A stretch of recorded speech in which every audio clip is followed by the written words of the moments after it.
Petrol की असल कीमत क्या? हुकूमती रेट के मुताबिक 249 रुपए में बिकने वाला पेट्रोल 215 रुपए में मिलने लगा।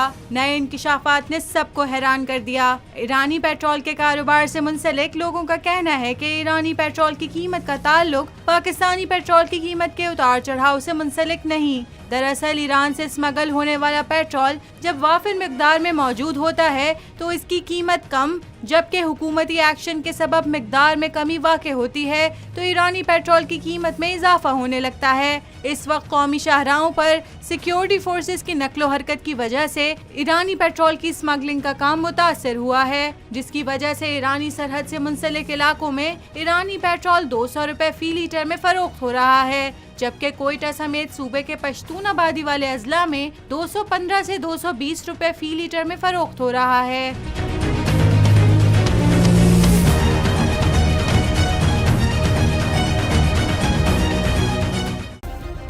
सब्सक्राइब करें और बेल दबाएं ताकि कोई खबर रह न जाए।